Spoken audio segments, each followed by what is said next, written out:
Ya, se está grabando, ¿cierto? Sí. Bueno, parece que ya estaba grabando. Entonces, ¿qué vamos a ver hoy día? Deflexión en vigas. ¿Qué es la deflexión en vigas? Cuando tengo una viga que está sometida a alguna carga, la deflexión va a ser cuánto se desplazó en el eje vertical. Eso va a ser la deflexión en viga. Entonces, ¿cuál es la importancia del cálculo de deflexiones? Bueno, antes de decir cuál es la importancia, necesitamos saber que lo que nosotros calculamos como deflexión en viga es una deformación pequeña. Ahí les coloco un orden de magnitud de que debiese ser más o menos el 1% del largo de la viga. A veces es mucho menos.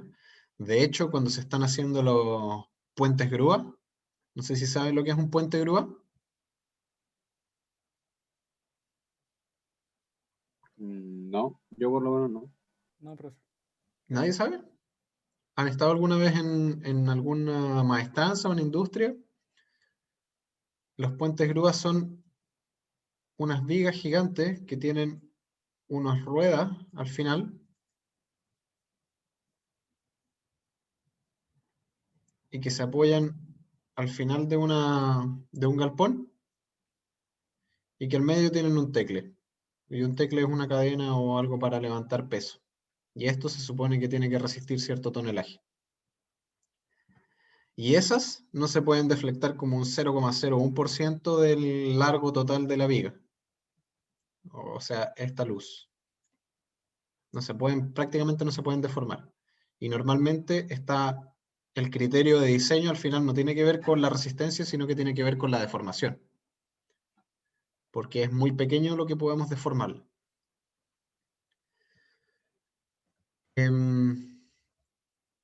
Ahí me quedó mal el... Voy a borrar esa patita de ahí. El tema de las Profe, deflexiones... Dígame. una consulta. Esto se llama la deformación, tiene que ver directamente con la resistencia, ¿po, no? Luego lo vamos a ver qué tiene que ver con la... o sea, tiene que ver con el material, con las propiedades del material y la resistencia del material, pero también tiene que ver con la sección geométrica. Es decir, Ya. no solamente por yo tener un muy buen material voy a tener poca deformación, sino que va a depender también de cómo yo construya mi perfil. El perfil es la sección de la viga que yo estoy construyendo. Ya, gracias. Entonces, ¿cuál es el problema de las deflexiones grandes? Es decir, cuando esta deformación o deflexión, ya no le voy a decir más deformación, le voy a decir deflexión. Deformación lo estoy utilizando solamente para que ustedes hicieran el paralelo con que era una deformación, pero es una deflexión. Deformación va a ser axial. Y la deflexión grande lo que produce es que hay una gran sensación cuando la deformación, o sea, la deflexión es muy grande. Si, por ejemplo, ustedes están en una losa que tiene una deflexión muy grande y caminan por la losa, van a sentir que la losa se hunde, que ustedes están bajando. Entonces, esa sensación es muy peligrosa, porque además el hecho es que cuando ocurren eventos sísmicos, es peor la sensación que solamente estando por carga pasiva. Y bueno, un datito es que normalmente a las oficinas de ingeniería civil las demandan por esa sensación, no porque los edificios se caigan. De hecho, en Chile prácticamente no se han caído edificios, solamente uno, que sería el Alto Río. Los otros se demolieron después de que tuvieron daño estructural, pero no se cayeron durante un terremoto. Eh, lo otro es que mantener una deflexión baja, es decir, pequeña, va a ayudar a esa misma sensación porque controla las vibraciones de la estructura. Es decir, cuando yo restringo mucho la deflexión, estoy haciendo una estructura más rígida. Por lo tanto, la vibración le cuesta más hacer que vibre mis elementos estructurales. ¿Se entiende eso? Eso, ¿Se profe, entiende? por ejemplo, en Chile, pensando que es un país tan sísmico, se tiene muy considerado, ¿cierto? para que no se sientan tanto la carga sísmica, ¿o no? O sea, la normativa te exige ciertos puntos y dentro de esos puntos está considerado que las deflexiones tienen que ser bajas por este mismo hecho. Ya. Cuando tú estás diseñando un edificio, tienes que hacer varios cálculos distintos. Y de hecho hay algo que se conoce, lo van a ver después, pero se conoce como las combinaciones de carga. Y por ejemplo, vamos a tener la combinación 1, que va a ser 1,6 veces la carga muerta más, no, 1,2 veces. 1,2 veces la carga muerta más 1,6 veces la carga viva. La carga muerta viene a ser todo lo que está siempre en la estructura, el peso propio, las cargas de uso, por ejemplo, de personas, si es una biblioteca, el peso de los libros, eso sería una carga muerta. Y una carga viva sería algo así como los ocupantes. ¿Y por qué se conoce como carga viva? Porque no siempre están presentes en la estructura. Entonces, hay un sinfín de combinaciones, de hecho pueden haber hasta 100 combinaciones en una misma estructura, y hay otras combinaciones que sería la combinación N, por ejemplo, que es 1,2 muerta más 0,5 viva, 0,5 carga viva, más menos 0,8 si no me equivoco, carga de sismo. La E quiere decir sismo, eso era 1,2D. Entonces, yo voy a diseñar para que la peor de estas combinaciones, o sea, la que le produce peores deformaciones a mi estructura, se resista. Entonces, puede ser que para un caso en particular, la combinación 1 sea la peor de todas las combinaciones, pero, que normalmente no ocurre eso, las combinaciones que tienen que ver con las cargas sísmicas son las que controlan el diseño. Entonces ahí cuando yo tengo que diseñar mis elementos estructurales y estas deformaciones, está relacionado también con cómo yo combino las fuerzas que voy a ocupar para diseñar. ¿Se entiende? Sí, profe. Excelente. Entonces, el otro tema es que cuando tenemos deflexiones muy grandes, se dañan elementos que no son estructurales. Por ejemplo, las ventanas o las particiones. Las particiones son los tabiques. ¿Y por qué se dañan los tabiques? Porque si, por ejemplo, yo tengo una losa, eso es una losa vista en corte, y acá abajo tengo otra losa. Voy a dibujar ahora con otro color. Aquí adentro está mi tabique, construido mi tabique. El problema va a ser que cuando la losa se deforme, va a ser algo así. Y va a aplastar a mi tabique.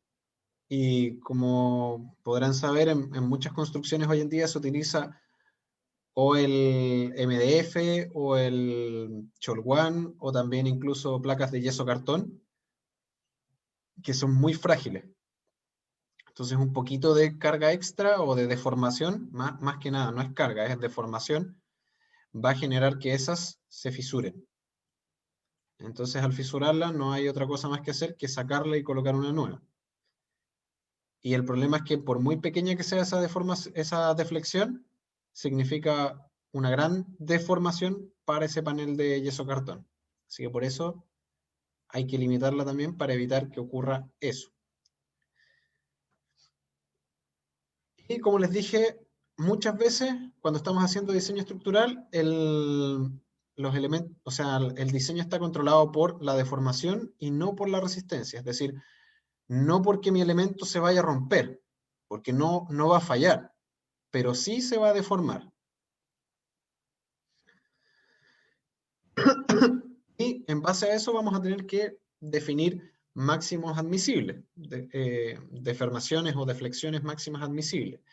Las deformaciones, recuerden que las vamos a considerar en axial, es decir, en esa dirección, y las deflexiones en esa dirección, cuando estamos deformando al elemento como una viga. Bueno, para losas de piso, normalmente se puede considerar una deflexión de L partido en 360. Eso es más o menos lo que se suele ocupar.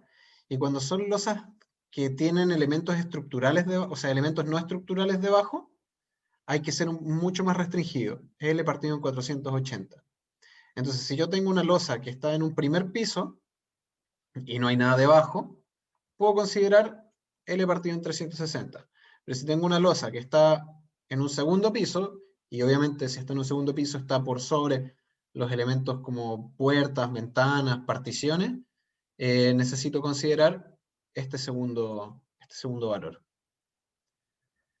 Esto se aplica también para vigas, o sea, losas y vigas. Nosotros en este curso no vamos a ver losas, vamos a ver solo vigas. Después cuando pasen a hormigón armado van a ver losas. Y antes de eso, ahora después de este curso les toca análisis estructural, donde van a ver vigas, reticulados y columnas, o sea, y marcos. Y después en taller de diseño se van a mantener en esas tres posibilidades. Y recién ahí en hormigón, que sería el último curso de diseño, verían losas. Losas y muros, que son elementos que no vemos nosotros antes. ¿Alguna duda con respecto a la importancia del cálculo de deflexiones? ¿O está todo muy claro?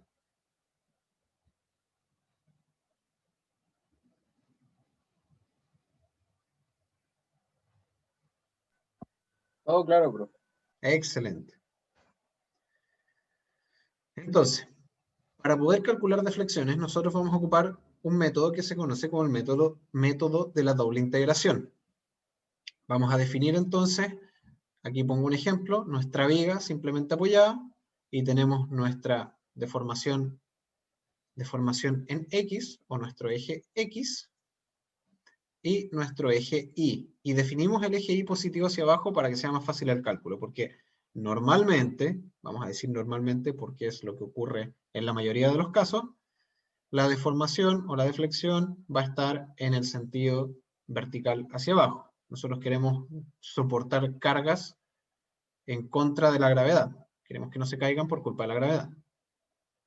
Entonces este método lo que nos permite es encontrar esas deflexiones. ¿Y por qué definimos Y en función de X? Porque bueno, Y va a cambiar en base a la posición X en la que yo me mueva. O sea, si yo estoy más hacia la derecha o más cercano al centro, en esta configuración particular, en esta forma, voy a estar más cercano a la máxima deflexión. ¿Cuánto es la deflexión en el punto final, donde está el apoyo?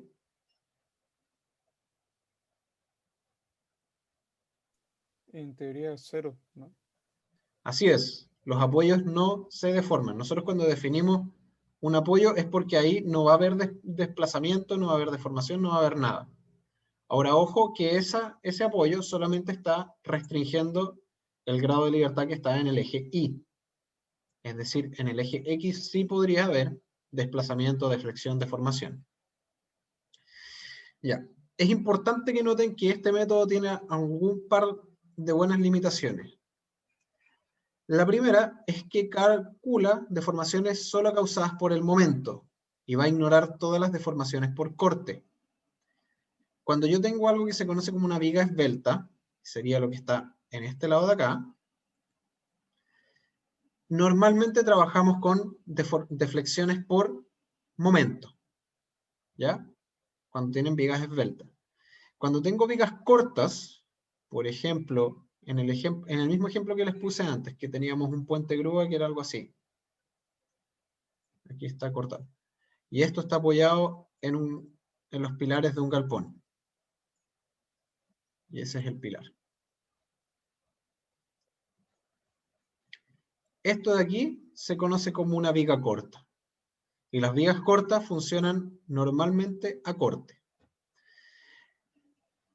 Entonces, hay una regla del dedo gordo que cuando L es 10 veces H o mayor a 10 veces H es una viga esbelta. Y cuando eso no ocurre, tenemos una viga corta. Y cuando eso no ocurre, cuando tenemos una viga corta, nunca, pero nunca, nunca de los nunca pueden utilizar este método para calcular la deflexión. Porque ignorar el corte en una viga de este tipo es como ignorar todo lo que le está causando esfuerzo a la viga. El momento en una viga pequeña es prácticamente despreciable en comparación con el corte. Ahora, estos casos son pocos, pero tienen que considerarlos a la hora de calcular. Otra limitación es que está hecho este método para pequeños desplazamientos, o sea, para pequeñas deformaciones. Esto no puede ser grande. Y ahora, obviamente, pequeño o grande son términos relativos. Pero cuando hablamos de grande, hablamos de un 2%, un 3%, un 4% del total del largo de la viga. O sea, siempre tenemos que estar con una deformación o una deflexión cercana o menor, de hecho menor, al 1% del largo. Y otro punto importante es que este material, o sea, este método asume que el comportamiento del material, que es mecánica del sólido, es elástico lineal. ¿Habían escuchado alguna vez de esto? ¿De un comportamiento elástico lineal?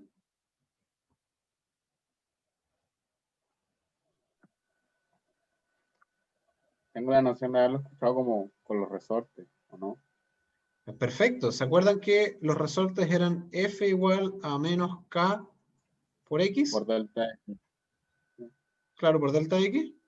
Bueno, esa letra E viene a reemplazar un poquito a esa letra K. Pero más sobre eso cuando pasemos a mecánica del sólido. Ahora, una pequeña nota también ahí, es que normalmente se utiliza este método para calcular deflexiones. Cuando están haciendo un cálculo ustedes de una viga cualquiera, se suele utilizar este método. ¿Y por qué? Porque es muy fácil integrar dos veces una ecuación de una recta. Entonces, entrega resultados bastante buenos, es fácil, y por eso se ocupa harto. Por lo tanto, si obtienes buenos resultados, es un método, entre comillas, fácil de calcular, requiere pocos recursos. Entonces, si requiere pocos recursos, es más barato. Pero siempre tienen que tener en consideración estas limitaciones porque, como les dije, ustedes van a estar trabajando en una oficina de cálculo estructural y les van a llegar con una viga no esbelta o una viga corta, no pueden utilizar este método para calcular. Profe, Dígame. disculpe que no entendí muy bien por qué la deflexión tiene que ser menor que el 1%. Ahí me perdí un poco. O sea, Porque, sí. porque las cosas que vamos a ver ahora, de hecho, Ujú. hay un par de cosas que asume este método que solamente se cumplen cuando las deformaciones son pequeñas. Y más que las deformaciones, las desangulaciones. Es decir, la diferencia entre el ángulo que había original versus el ángulo deformado. Y de hecho eso es lo que vamos a ver ahora. Si es que nosotros obtenemos una desangulación muy grande, algunas de las cosas que vamos a suponer no se cumplen. Y por lo tanto, si no se cumplen esos supuestos, toda la matemática para abajo está mala. Claro, ya perfecto. Entonces, asumamos esta viga que está... ¿Alguien recuerda cómo se llama este tipo de viga? ¿Esta forma? Tenemos una viga que no tiene ningún apoyo al final y tiene un apoyo empotrado a la izquierda. Y tiene una carga puntual. ¿Alguien se acuerda del nombre de eso? O sea, me acuerdo que usted dijo de los balcones, Sí, pero no pero me acuerdo había un el nombre nombre. preciso.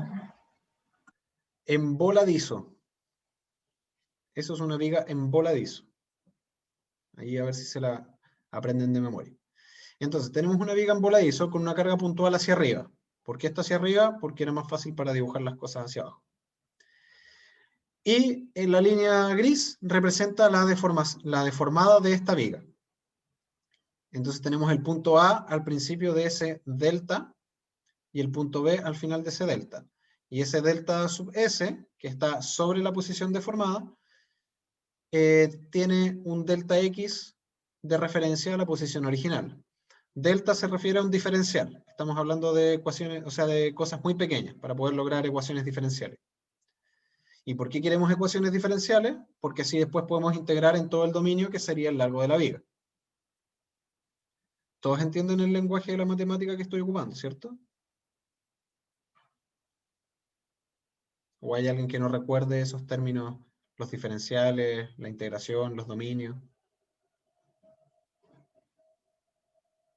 ¿No? En lo personal voy bien. Ya. Ojo que esa deformada obviamente es una exageración. Eso no... Aquí estamos hablando de 0,1% de ese largo. Entonces, lo que vamos a hacer es un pequeño zoom de esa deformada. Entonces, esto de aquí, el delta X que está en gris, representa el mismo delta X que teníamos arriba. Ah, voy a poner el puntero. Ahí sí ven mi puntero. Y lo que va a pasar es que vamos a definir un ángulo, que es la desangulación, que hay entre la posición deformada y la posición original. Y eso, por supuesto, va a tener una altura delta I. En otra posición de la viga, la desangulación va a ser igual al ángulo θ original que habíamos definido, más un diferencial de ángulo. Entonces, lo primero que vamos a calcular es el ángulo θ. Y el ángulo θ va a ser la tangente del ángulo igual a delta I partido por delta X. Como nosotros dijimos que esto va a ser para desplazamientos pequeños, las deformaciones van a ser pequeñas. Entonces, la tangente va a ser igual al ángulo. Acuérdense que para cuando tenemos ángulos muy pequeños, la tangente del ángulo es el ángulo. Entonces podemos definir que delta I partido por delta X es igual a θ. En base a eso vamos a definir la curvatura, que va a ser delta θ partido en delta S. El diferencial de desangulación partido por el diferencial de la forma cuando está curva, cuando ya está deformada. Si definimos como θ pequeño, entonces delta S es igual a delta X. ¿Alguien recuerda por qué eso puede ocurrir? ¿Se acuerdan cuando teníamos una función y esa función tenía una curva así? ¿Recuerdan un método, el primer método que aprendieron para calcular la integral de esto?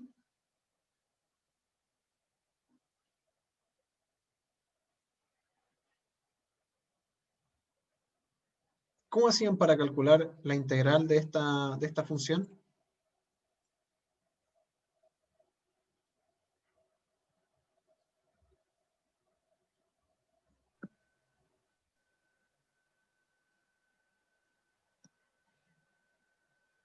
Íbamos sumando áreas pequeñas, ¿o no? Sí, iban sumando áreas pequeñas. Ese método se conoce como las sumas de Riemann.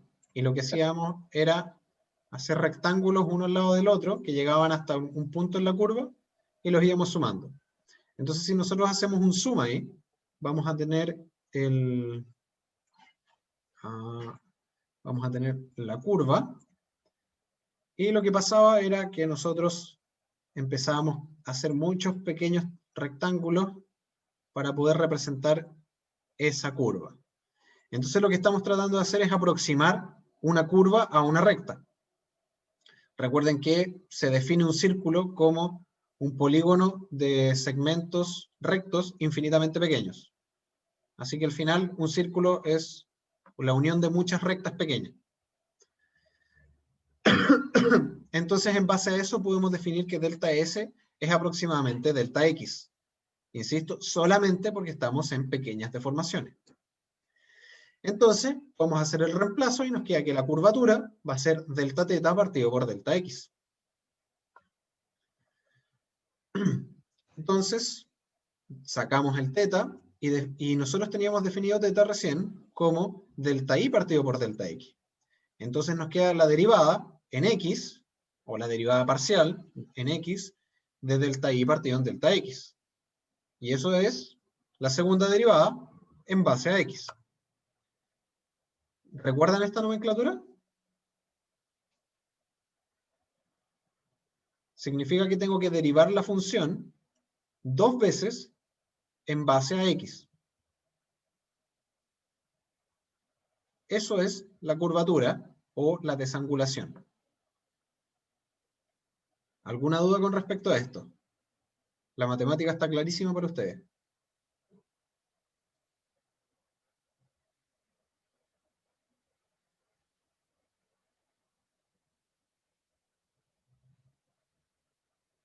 Hasta ahora bien.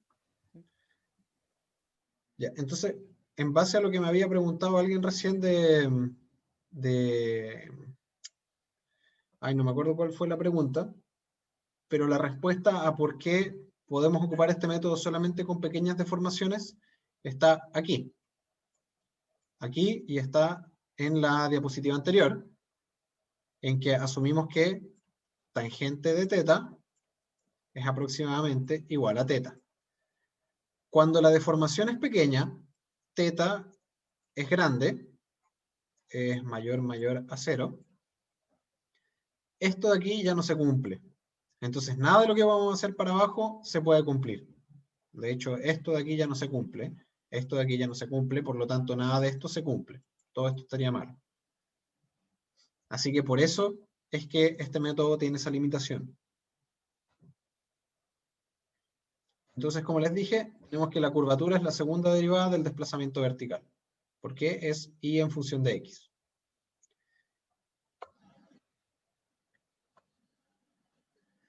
Entonces, lo importante ahora es encontrar una relación entre curvatura y momento. ¿Por qué entre momento? Porque es la información que nosotros sacamos de nuestra viga. Cuando nosotros tenemos una viga, sabemos que vamos a tener esfuerzo de corte y diagrama, o sea, y esfuerzo de momento. Pero este método era para calcular deformaciones o deflexiones solamente por momento, así que ni siquiera vamos a considerar el corte. Entonces, imagínense que tenemos una viga con esas características y tiene una carga P en esa posición. Tenemos un apoyo fijo y un apoyo deslizante. Tomemos un diferencial de X ahí en esa parte de la viga. Entonces, hagámosle un análisis a esa parte. Este largo de aquí es este largo de acá.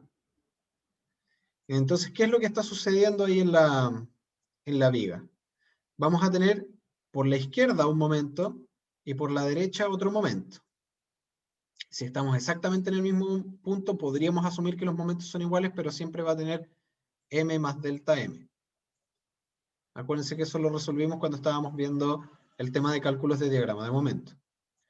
Entonces, se va a dar que delta teta es el ángulo que está aquí.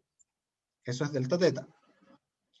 Esta letra C representa la profundidad del eje neutro. El eje neutro es aquel en donde no hay momento positivo ni momento negativo, es decir, el momento pasa de positivo a negativo. El momento tiene un diagrama más o menos así.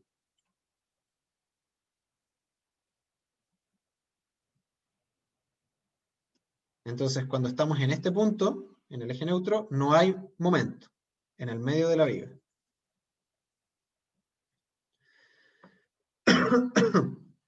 Entonces, si hacemos ese análisis, vamos a tener el ángulo delta teta reflejado ahí, y este pequeño trocito lo vamos a llamar como delta L, ese pequeño trocito del rectángulo azul.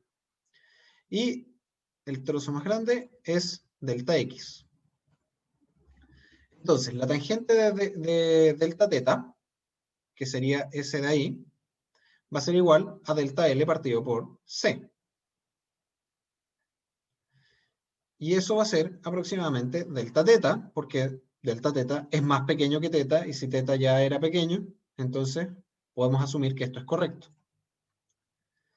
Con eso podemos saber que delta L es igual a C por delta teta, con C el valor de la distancia del eje neutro. Entonces, para poder terminar de entender esto, vamos a tener que definir tres principios que vamos a ver cuando veamos mecánica de sólido. Y lo primero es la deformación unitaria. La deformación unitaria se va a conocer como la deformación del material dividido por el largo. Es esa letra epsilon. Es decir, cuando yo cargo esto y se deforma en esa cantidad, vamos a tener un desplazamiento, una deformación delta. Y la deformación unitaria va a ser delta partido por L. ¿Cuáles van a ser las unidades de este epsilon? ¿Alguien se le ocurre?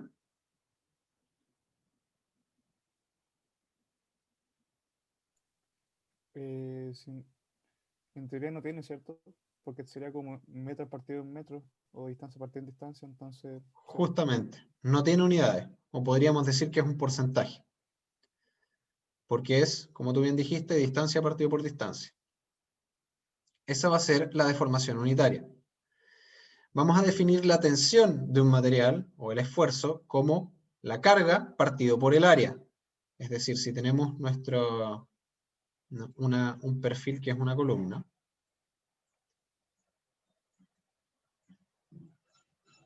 y eso está sometido a una carga, esto va a tener un área A, eso es P, y eso de ahí es A. Vamos a definir la tensión como fuerza partido por área. Y vamos a definir la relación sigma por epsilon si el material es elástico lineal, y además vamos a definir la relación sigma, que es esfuerzo o tensión, como E por epsilon. E es el módulo de Young, que es la elasticidad del material. Y como bien dijeron recién, ahí puse sigma y no era nada sigma. F es igual a K por X. Entonces aquí se hace la relación con sigma es igual a E por epsilon. El esfuerzo va a ser proporcional a la deformación. Eso es todo lo que estamos diciendo con esto. Que va a existir una relación lineal entre el esfuerzo, la capacidad de soportar carga, y la deformación del material.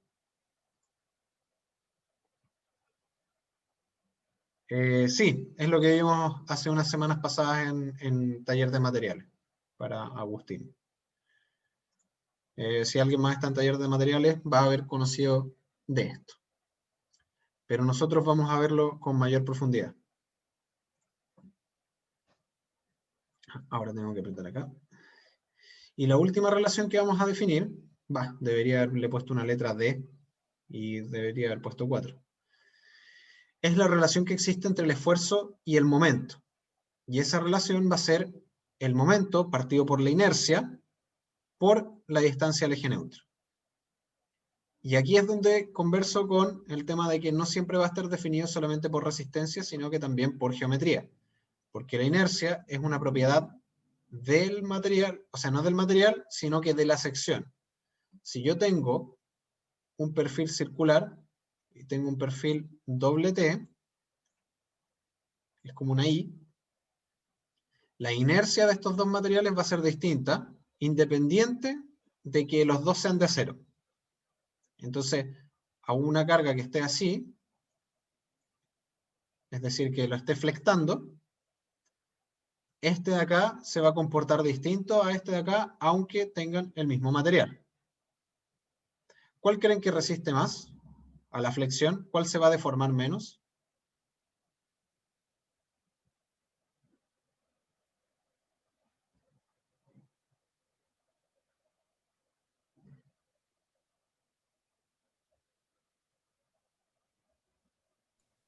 El de la derecha, ¿no? ¿El círculo? Sí. Ya. ¿Alguien cree algo distinto?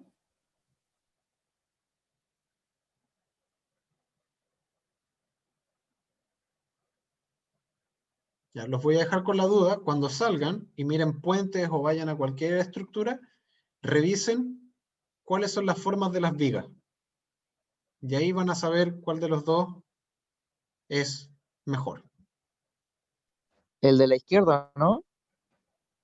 El de la izquierda es doble T. No sé, me cuentan la próxima Sí, clase. sí. Me imagino que van a ir a comprar o algo así, o pueden revisar en sus casas si hay vigas por ahí. Y me cuentan la próxima No, no, es clase que que por lo menos averiguaron. cuando uno va para el sur, me acuerdo ¿Ya? que hay una pasarela de un tren que pasa como puente y son esas vigas, doble T. Ya. Yo me equivoqué porque dije uno es mejor que el otro. En realidad no es que uno sea mejor que el otro, sino que uno gasta menos material para producir la misma cantidad de resistencia. Y eso ocurre en este tipo de perfil. Ocupamos mucho menos material versus este otro tipo de perfil que ocupa mucho material para alcanzar la misma inercia. Porque la inercia se calcula en base a la distancia que tengo desde el eje neutro a la última fibra. Es decir, el eje neutro está ahí, y la distancia que hay entre eso y la última fibra es la que me va a generar inercia.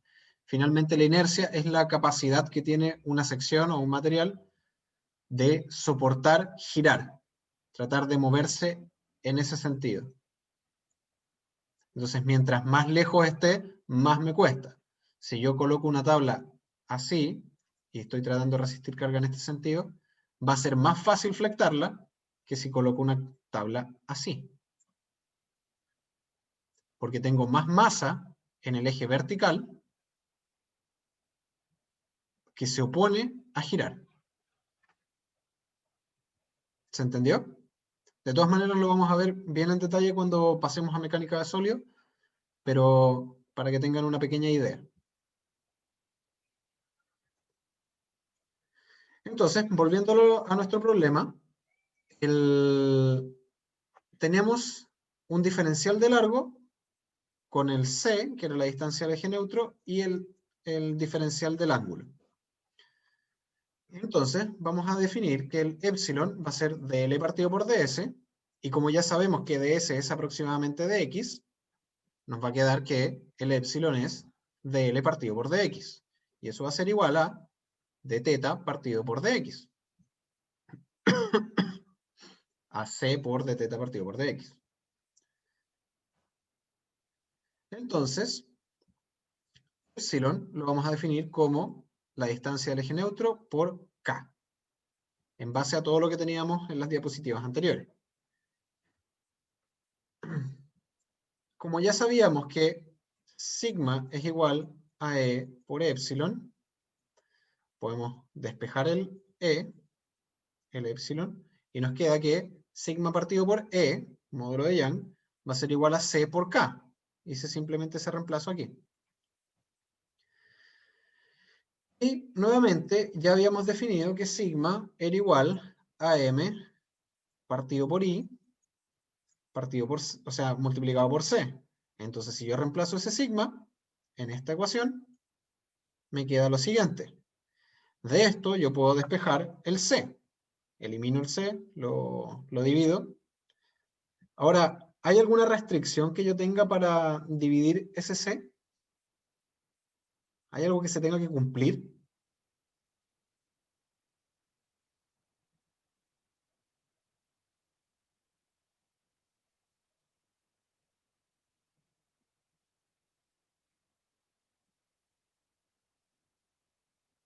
Cuando ustedes están simplificando términos en una ecuación, ¿siempre los pueden simplificar o hay restricciones para simplificarlos?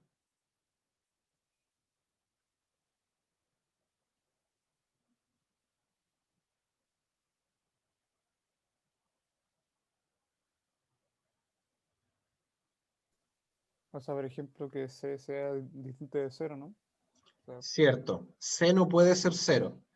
Si ustedes el día de mañana están analizando una viga, esta es la sección transversal de una viga, y les da que el eje neutro está en la fibra superior, por lo tanto C es igual a 0, aquí hay algo que está mal. C no puede ser 0. ¿Ok? C tiene que ser distinto de 0. Entonces, una vez que yo despejo eso, me queda que K es igual a M partido por E por I. Y eso es algo que vamos a definir después como la rigidez, pero no importa. Por ahora, no se preocupen. Aquí teníamos que el K era la curvatura. Ojo que ese K es un K así, y hay otro K que se conoce como la rigidez, que es un K mayúscula así. Lo van a encontrar en los libros con esa diferenciación, se ocupa la misma letra. Por eso tengan ojo. Y normalmente nosotros vamos a definir la curvatura como la segunda derivada de la posición. Y entonces llegamos a que la curvatura, la segunda derivada de la posición vertical, es igual al momento partido por E, que es el módulo de elasticidad, multiplicado por el I, que es la inercia de la sección. Y eso lo vamos a definir como la ecuación diferencial de la elástica. Ojo que está aquí el término elástica. Solamente aplicable para materiales lineales elásticos. Todos los materiales en general los vamos a modelar para hacer un análisis más o menos básico como material lineal elástico. Pero no se comportan necesariamente así. ¿Hay alguna parte de Agustín, parece que era, que esté en el curso de taller de materiales? Yo. Yo, profe. Ya, ahí recuerden que yo les comenté que en ese curso que hay materiales que no se comportan de esa forma. Por ejemplo, el hormigón. El hormigón tiene una curva más o menos así. Pero nosotros lo modelamos de una manera lineal. Hacemos una aproximación. ¿Para qué? Para poder aplicar estos métodos.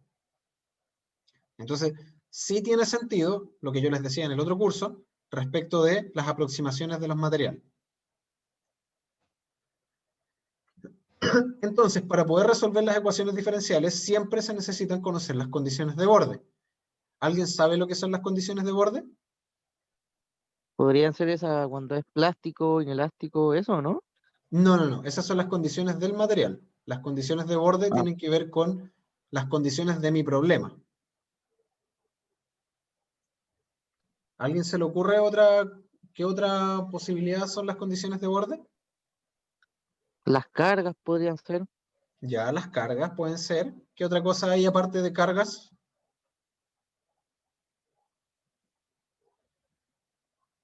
Si yo tengo una viga simplemente apoyada y tiene una carga puntual, ¿cuáles serían las condiciones de borde de este problema?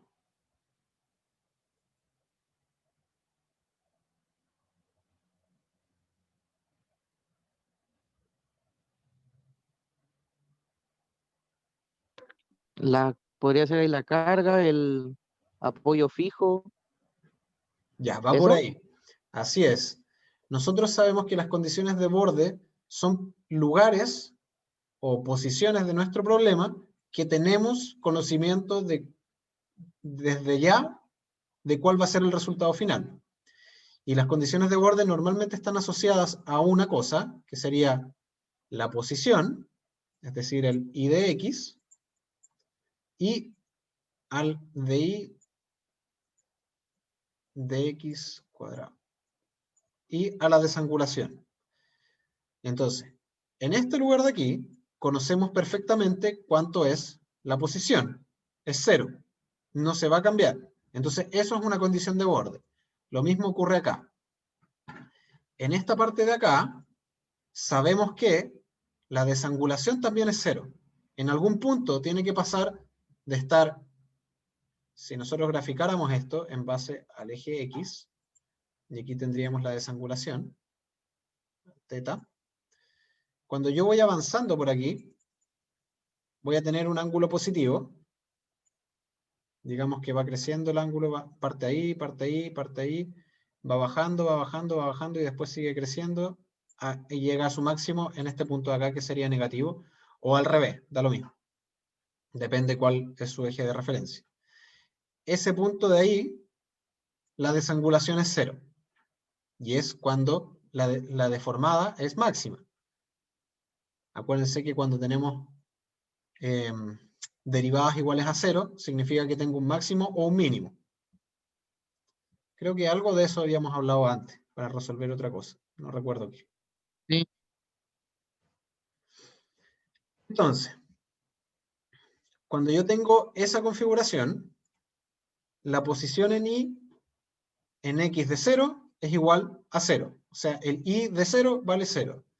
Cuando yo tengo esta condición, el empotramiento, el I de 0 es igual a 0, y la desangulación en 0, aquí le puse el cuadrado, no era el cuadrado, es sin el cuadrado.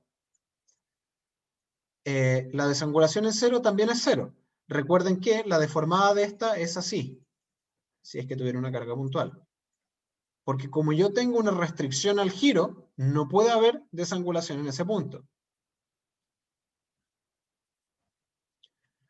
Por ejemplo, en esta configuración, tenemos un apoyo fijo y otro apoyo fijo, y cargas por ahí, Sabemos que en x1 igual a 0, la posición no cambia en vertical, también es 0.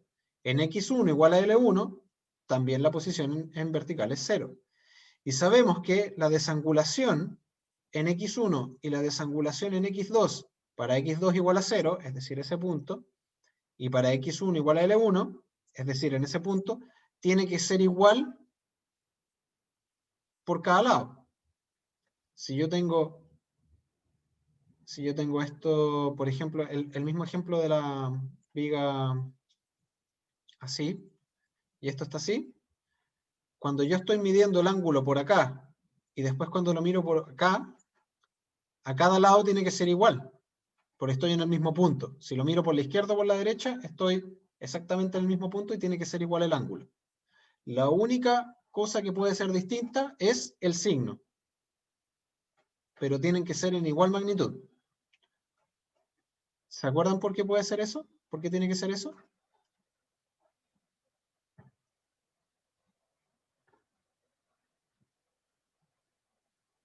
Y aquí se refleja, bueno, no quedó muy bonito el dibujo, pero eso es. Estamos hablando de cosas muy pequeñas, por lo tanto estamos trabajando con recta, así que los ángulos se reflejan. Ese ángulo con ese ángulo. Son iguales. Ya, ahora veríamos un ejemplo, pero vamos a hacer una pequeña pausa de unos 10 minutitos. No sé ni qué hora es porque no puedo ver la hora aquí. Y... a ver, dejar de compartir. Tengo las 4:39. Volvamos a las 55 mejor. Demos una pausa de 15 minutos. De ahí resolvemos el ejemplo. ¿Ya? Nos vemos 5 para las 5. Ya, profe.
Ya, estoy de vuelta. Me imagino que todos están aquí en la clase.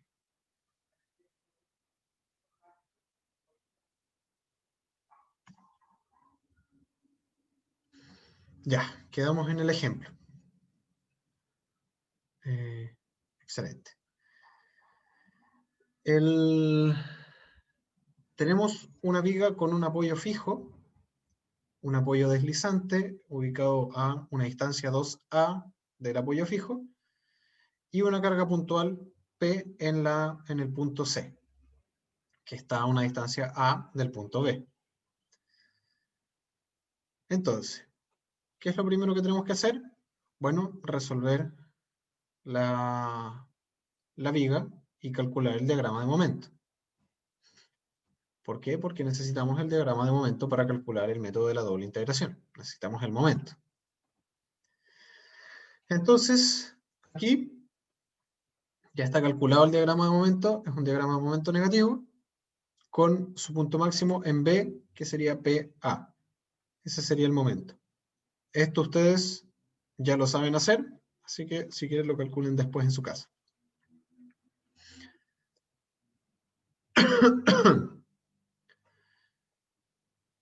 Entonces, con eso lo que nosotros sabemos es que la segunda derivada de la posición vertical en X va a ser igual al momento partido por E por I. O E por I, por la derivada, es el momento en X. Esto de aquí es súper relevante. Vamos a decir que el módulo de Young por la inercia, por la segunda derivada de la posición, va a ser igual al momento en X. Entonces, yo voy a poder encontrar esto en base al momento. Sabemos que el momento tiene dos ecuaciones, menos P por X medio, desde 0 a 2A, y menos P por W desde 0 a A. Porque yo definí W de allá para acá, y X de acá para allá. Entonces lo primero que tenemos que hacer es separar esto en tramos. Y en el tramo AB vamos a tener que por I, por la segunda derivada de I, en X, va a ser igual a menos P por X partido en 2. ¿Y qué hago ahí? Integro. Entonces cuando integro, me va a quedar esto igual. Le voy a bajar un grado a la derivada, porque integré una vez, entonces la derivada va a ser, ya no es la segunda derivada, sino que es la primera. Y la integral de este término de aquí va a ser menos P por X cuadrado partido por 4. Pero aquí me va a aparecer una cosa importante, que es la primera constante de integración. Cada vez que yo integro una ecuación diferencial, aparece una constante de integración. Luego, voy a volver a integrar esa ecuación. Me va a quedar EI por I, porque ya estaba en un grado la ecuación diferencial, entonces solamente me va a quedar I, ya no va a estar en términos de X, porque el X va a estar a la derecha en la ecuación. Y la integral de este término va a ser menos P por X cubo partido por 12. Si recuerdan cómo se integra eso, el exponente pasa para abajo y se aumenta en 1. Más C1 por X, que sería la integral del término de acá, más una constante de integración, que la llamamos C2, porque se integré nuevamente, entonces me apareció otra constante.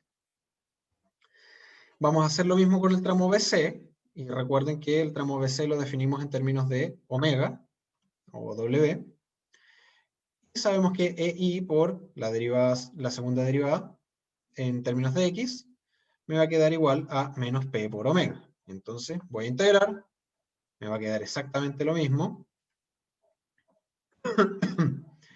y a la derecha me va a quedar menos P por omega cuadrado partido por 2 más C3. La defino como C3 porque es una constante distinta a las que obtuvimos acá arriba. Entonces ahora vuelvo a integrar y me va a quedar EI por I menos P por omega elevado a 3 partido por 6 más C3 por omega más C4. Nuevamente vuelve a aparecer esta constante, o sea, una constante. El problema está en que ahora tengo muchas ecuaciones, 4 ecuaciones, 1, 2, 3 y 4, con constantes que no sé cuánto valen. Entonces, ¿a quién se le ocurre cómo vamos a encontrar esas constantes?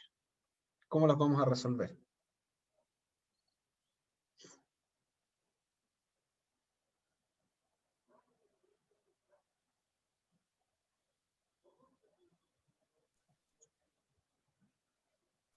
Reemplazando los valores en algunos puntos clave. ¿Y cómo se llamaban esos puntos clave? Me estoy intentando acordar. Las condiciones de borde. Eso. Entonces vamos a ocupar las condiciones de borde para encontrar esas constantes.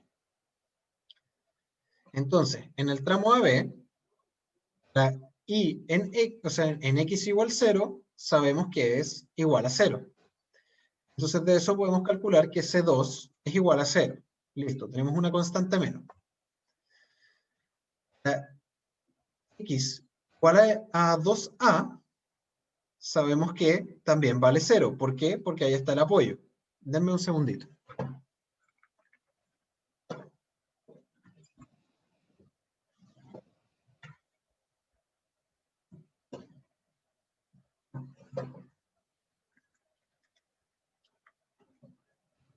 Entonces, utilizando esa ecuación, vamos a obtener lo siguiente. Reemplazando en las ecuaciones que teníamos anteriormente, nos va a quedar menos p partido por 12 por 2a elevado a 3 más c1 por 2a igual a 0. Entonces ahí nos queda que c1 es igual a lo que tenemos por ahí, y ahí vamos a poder simplificar eso, y nos queda finalmente lo siguiente.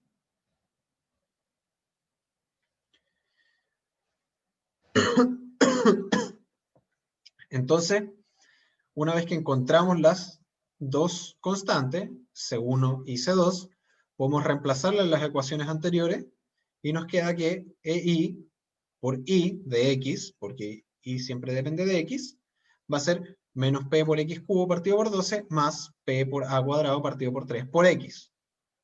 Que eso era de las ecuaciones que teníamos anteriormente. Como pueden ir viendo, tenemos que ser bien ordenados a la hora de trabajar con el método de la doble integración.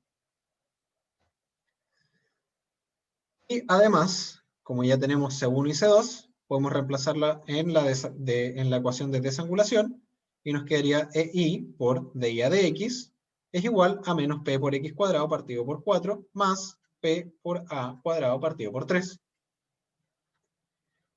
Entonces, para ese tramo, para el tramo AB, ya sabemos cuál va a ser la desangulación punto a punto, porque yo puedo reemplazar simplemente el valor de X y lo voy a saber. Y lo mismo pasa con la posición. Yo voy a saber cuál es la posición. Entonces, por ejemplo, ¿cómo voy a saber cuál es la máxima deformada de esta ecuación? Pues bueno, igualo la derivada de esto a 0, lo voy a encontrar y despejo el x. Entonces, si igualo esta ecuación a 0, igual a 0, y despejo para x, voy a encontrar cuándo es la máxima deformación en y en ese tramo.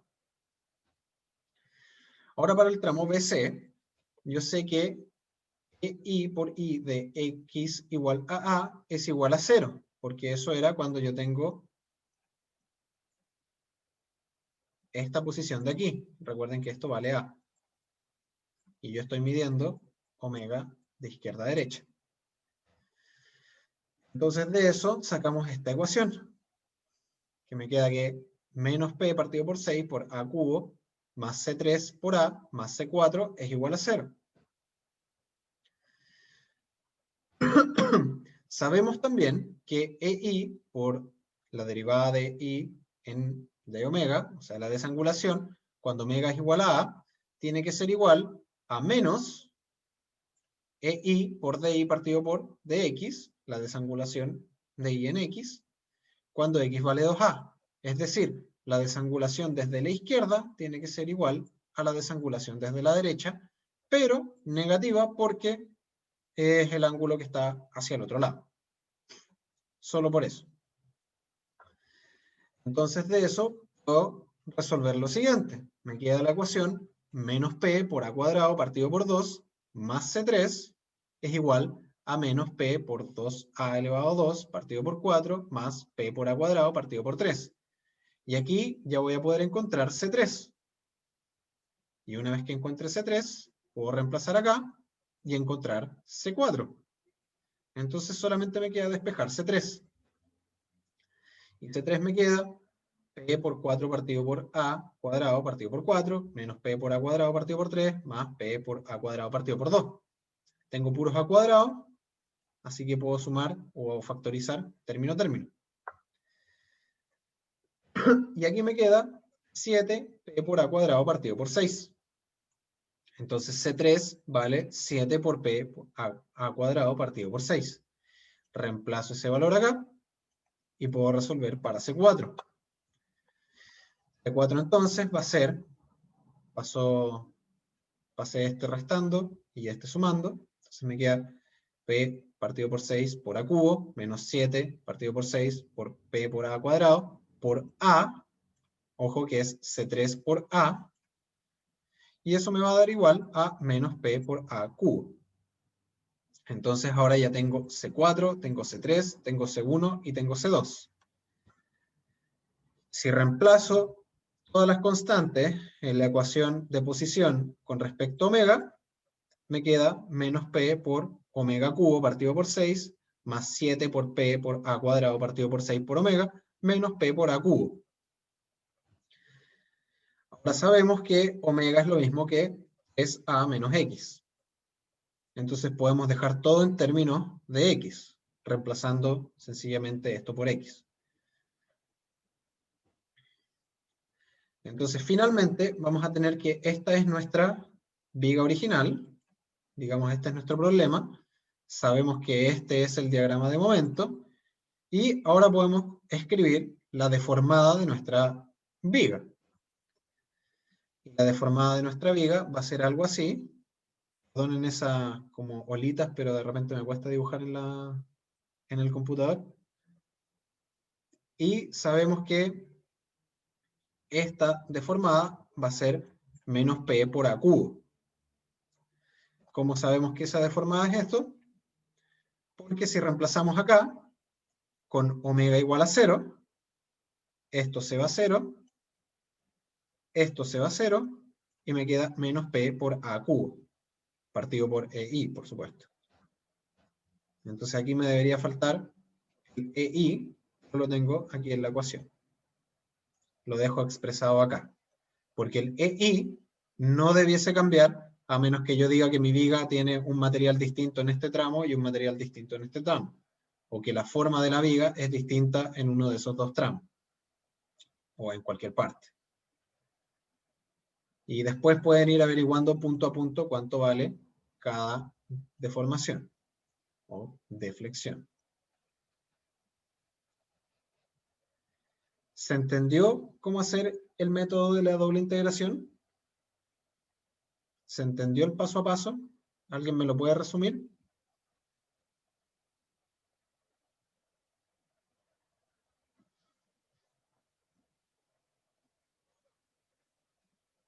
¿Qué sería lo primero que tenemos que hacer para resolver las deflexiones en viga?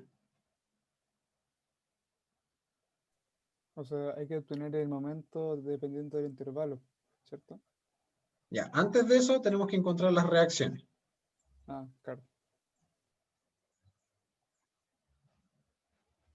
Luego tenemos que calcular diagramas de corte y momento. El de corte no lo vamos a ocupar, pero siempre es necesario tenerlo. Después de que tenemos los diagramas, ¿qué tenemos que hacer?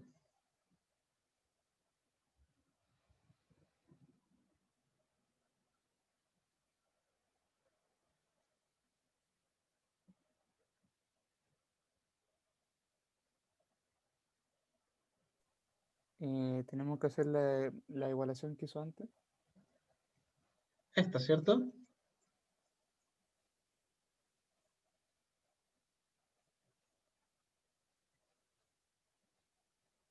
Igual momento. Claro. Y de aquí tengo que empezar a integrar. Entonces tengo que integrar.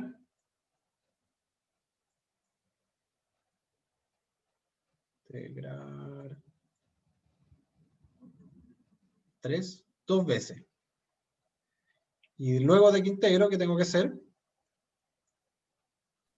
Reemplazar por las condiciones de borde. Despejar las constantes y encontrarlas. Condiciones de borde, entonces.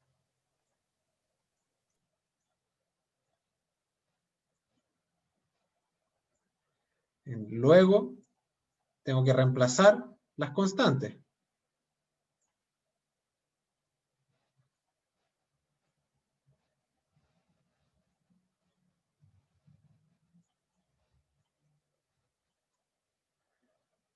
Y una vez que reemplazo las constantes, tengo la ecuación. ¿Qué tengo que hacer?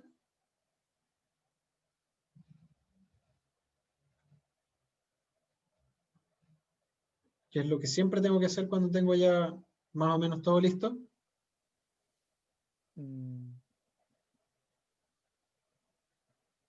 O sea, dibujarlo, ¿no? O nada que ver. Ya, dibujarlo, pero ¿cómo hago para dibujarlo?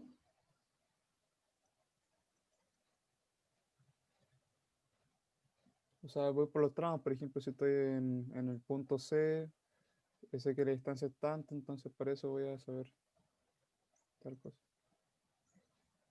Eso. Tengo que encontrar lo que se conoce como los puntos críticos. Es decir, este punto de aquí, este punto de acá, este punto de aquí y este punto de acá. Entonces con eso ya puedo dibujar. 8, dibujar.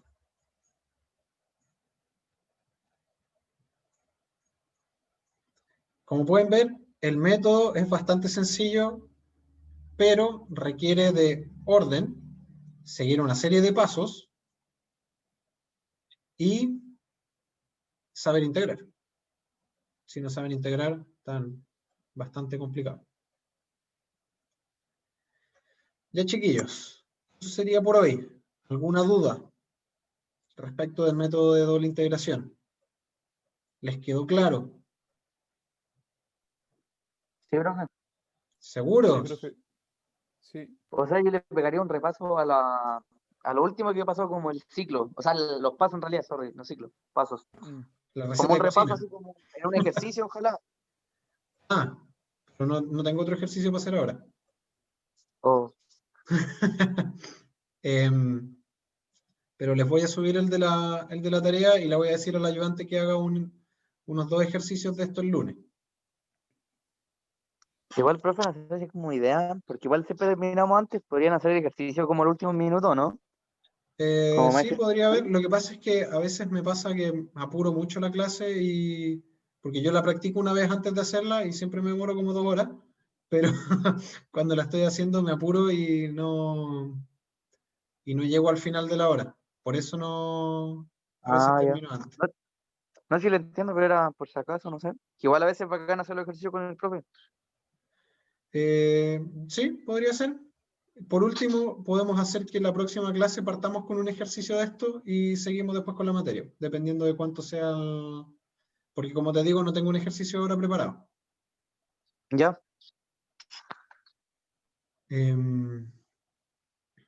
Igual, lo otro que puede ser también es que podríamos dejar para que tengan, si es que tienen alguna duda de un ejercicio, por ejemplo, de algo que vean en la ayudantía, lo discutamos al principio o al final de la clase, para aprovechar también el tiempo, o hay algún ejercicio que no hayan podido resolver que estén haciendo ustedes, para aprovechar también el tiempo ahí y que sus compañeros también aprendan algo de lo que ustedes están haciendo.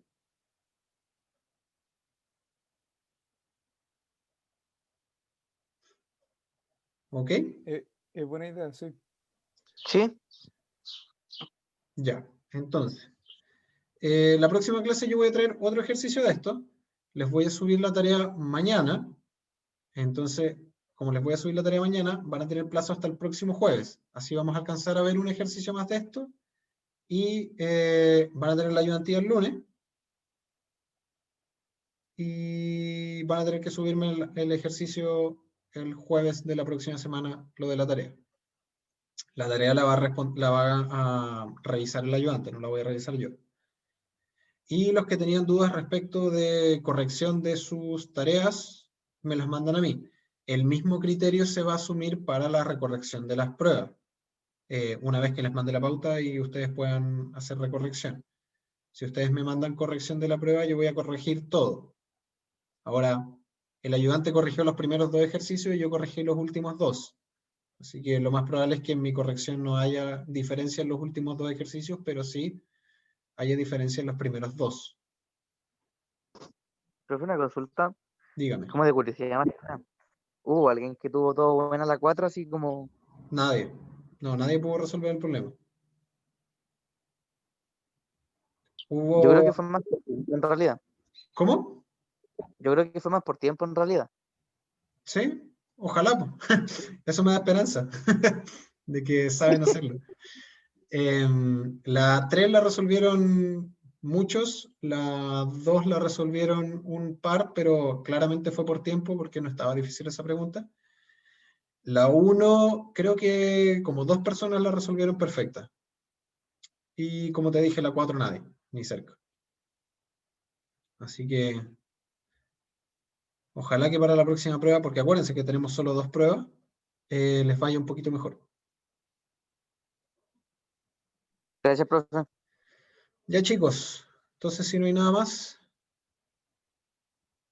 los libero y nos vemos el próximo miércoles.